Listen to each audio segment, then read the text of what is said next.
ಮತಗಳ್ಳತನದ ಆರೋಪ ಕಾಂಗ್ರೆಸ್ ಇದೇ ವಿಚಾರಕ್ಕೆ ರಣಕಹಳೆ ಮೊಳಗಿಸ್ತಾ ಇದೆ. ಮಧ್ಯಾಹ್ನ ರಾಜ್ಯ ಚುನಾವಣಾ ಆಯೋಗಕ್ಕೆ ಎಐಸಿಸಿ ನಿಯೋಗ ಭೇಟಿ ಕೊಡ್ತಾ ಇದೆ. ಮಧ್ಯಾಹ್ನ 1 ರಿಂದ 3 ಗಂಟೆವರೆಗೂ ಕೂಡ ಸಮಯವನ್ನ ಚುನಾವಣಾ ಆಯೋಗ ಕೊಟ್ಟಿದೆ.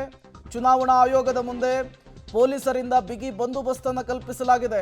ರಾಜ್ಯ ಮುಖ್ಯ ಚುನಾವಣಾಧಿಕಾರಿ ಅನೂಪ್ ಕುಮಾರ್ ಭೇಟಿ ಮಾಡಲಿದೆ ಎಐಸಿಸಿ ನಿಯೋಗ.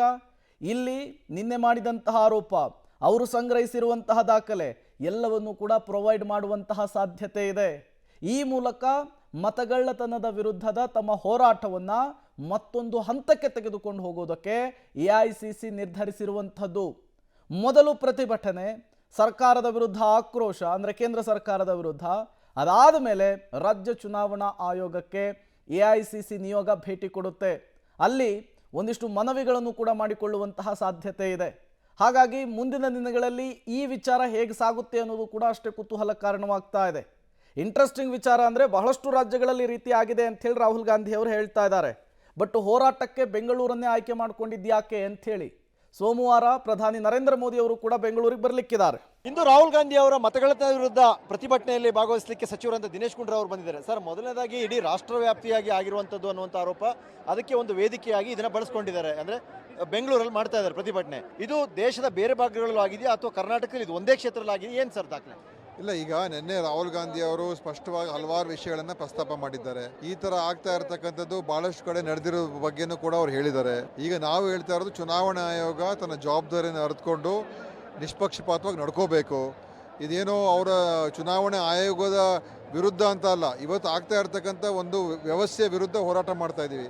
ರಾಹುಲ್ ಗಾಂಧಿ ಅವರು ಇವತ್ತು ಧ್ವನಿನ ಎತ್ತಾ ಇದ್ದಾರೆ. ಇವತ್ತು ಸರ್ವಾಧಿಕಾರ ಧೋರಣೆಯಲ್ಲಿ ಕೇಂದ್ರ ಸರ್ಕಾರ ನಡೀತಾ ಇದೆ. ಎಲ್ಲ ಸಂಸ್ಥೆಗಳನ್ನು ಇವತ್ತು ಅವರು ಕಾಂಪ್ರಮೈಸ್ ಮಾಡುವಂಥ ಪರಿಸ್ಥಿತಿಗೆ ತೊಗೊಂಡೋಗಿದ್ದಾರೆ. ಅದು ಎಲೆಕ್ಷನ್ ಕಮಿಷನ್ ಇರ್ಬೋದು, CBI, IT, ED ಇರ್ಬೋದು, ಬೇರೆ ಬೇರೆ ಎಲ್ಲ ಅಂಗಸಂಸ್ಥೆಗಳನ್ನು ಇವತ್ತು ಕ್ಯಾಪ್ಚರ್ ಮಾಡ್ಕೊಂಡಿದ್ದಾರೆ. ಮೀಡಿಯಾನು ಕೂಡ ಕ್ಯಾಪ್ಚರ್ ಮಾಡ್ಕೊಂಡಿದ್ದಾರೆ. ಎಲ್ಲ ಕಡೆ ಇವತ್ತು ಸಾರ್ವಜನಿಕರಿಗೆ ನಿಜವಾದ ವಿಷಯಗಳು ಗೊತ್ತಾಗ್ತಾ ಇಲ್ಲ. ವಿರೋಧ ಪಕ್ಷಗಳಿಗೆ ನ್ಯಾಯಸಮ್ಮತವಾದ ಚುನಾವಣೆ ನಡೆಸೋದಕ್ಕೆ ಸಾಧ್ಯ ಆಗ್ತಾ ಇಲ್ಲ. ಮತ್ತು ಎಲ್ಲ ರೀತಿಯ ಇವತ್ತು ಮೋದಿಯವರು ಒಬ್ಬ ಡಿಕ್ಟೇಟರ್ ಆಗಿದ್ದಾರೆ. ಮತ್ತು ಚುನಾವಣಾ ಆಯೋಗ ಒಂದು ಸಂಸ್ಥೆ, ಸ್ವಾಯತ್ತತೆ ಸಂಸ್ಥೆ, ಸಂವಿಧಾನಾತ್ಮಕವಾದ ಸಂಸ್ಥೆ. ಅದು ಜವಾಬ್ದಾರಿಯನ್ನು ಅರ್ಥಕೊಂಡು ಕೆಲಸ ಮಾಡಬೇಕೇ ಹೊರತು ಅವರೇನೋ ಒಂದು ಪಕ್ಷದ ಪರವಾಗಿ ನಿಂತು ಕೆಲಸ ಮಾಡ್ತಕ್ಕಂಥದ್ದು ಒಪ್ಕೊಳ್ಳೋಕೆ ಸಾಧ್ಯ ಇಲ್ಲ. ರಾಹುಲ್ ಗಾಂಧಿ ಅವರು ಬಿಡುಗಡೆ ಮಾಡಿರುವಂಥ ದಾಖಲೆ, ಚುನಾವಣಾ ಆಯೋಗ ಕೊಟ್ಟಿರುವಂಥ ದಾಖಲೆಯೇ ಅವ್ರು ಬಿಡುಗಡೆ ಮಾಡಿದ್ದಾರೆ ಅನ್ನುವಂಥದ್ದು. ಅಂದರೆ ಚುನಾವಣಾ ಆಯೋಗ ರಾಹುಲ್ ಗಾಂಧಿ ಅವರು ಇದನ್ನು ಹೇಳಿ ಕೊನೆಯ ಅಂತಿಮವಾಗಿ ಇದಕ್ಕೆ ಎಲ್ಲ ರೀತಿಯ ಒಂದು ಸಂಶೋಧನೆ ಮಾಡಿಸಿ, ಇದು ಒಂದು ಕ್ಷೇತ್ರದಲ್ಲಿ ಮಾಡೋದಕ್ಕೆ ಇಷ್ಟು ಸಮಯ ತಗೊಂಡಿದೆ. ಚುನಾವಣೆ ಆಯೋಗ ಏನು ಮಾಡ್ತಾ ಇದೆ? ಎಷ್ಟು ಹೇಳಿದ್ರು ಕೂಡ ಅವರು ಕಿವಿ ಕೇಳೋದಕ್ಕೆ ತಯಾರಾಗಿಲ್ಲ ಅಲ್ಲ. ಈಗ ರಾಹುಲ್ ಗಾಂಧಿ ಅವರು ಹೇಳಿದ್ದೆಲ್ಲ ತಪ್ಪು ಅಂತ ಹೇಳೋದಕ್ಕೆ ಹೊರಟಿದ್ದಾರೆ. ಈಗ ಇಷ್ಟು ದಾಖಲೆ ಬಿಡುಗಡೆ ಮಾಡಿ, ಒಂದು ಕ್ಷೇತ್ರದ ಬಿಡುಗಡೆ ಮಾಡಿದ್ದಾರೆ.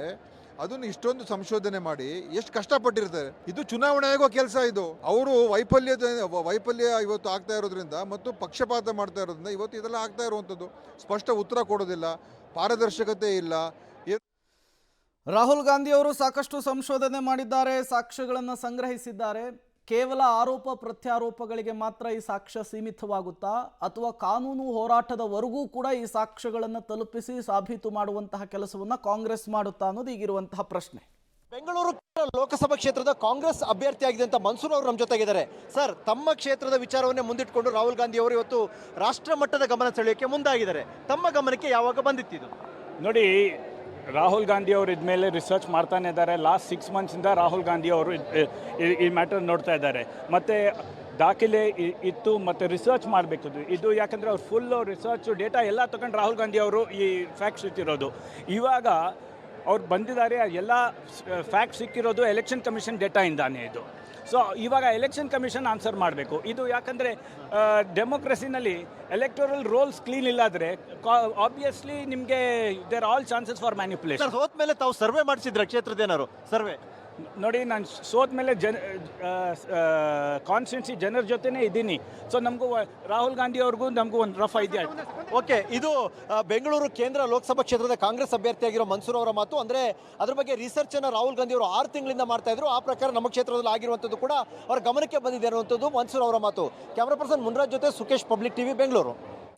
ಇಡಿ ಸಿಬಿಐ ವಿರುದ್ಧ ಸಮರವನ್ನು ಸಾರಿದ ನಂತರ ಕಾಂಗ್ರೆಸ್ ಈಗ ಚುನಾವಣಾ ಆಯೋಗದ ವಿರುದ್ಧ ಸಮರವನ್ನು ಸಾರುವುದಕ್ಕೆ ಮುಂದಾಗ್ತಾ ಇದೆ. ನಿನ್ನೆ ಪ್ರೆಸ್ ಮೀಟ್ ಮೂಲಕ ಸಾಕ್ಷ್ಯಗಳನ್ನು ಪ್ರೊವೈಡ್ ಮಾಡಿದಂತಹ ರಾಹುಲ್ ಗಾಂಧಿ ಅವರು ಇವತ್ತು ಹೋರಾಟಕ್ಕೂ ಕೂಡ ಮುಂದಾಗ್ತಾ ಇದ್ದಾರೆ.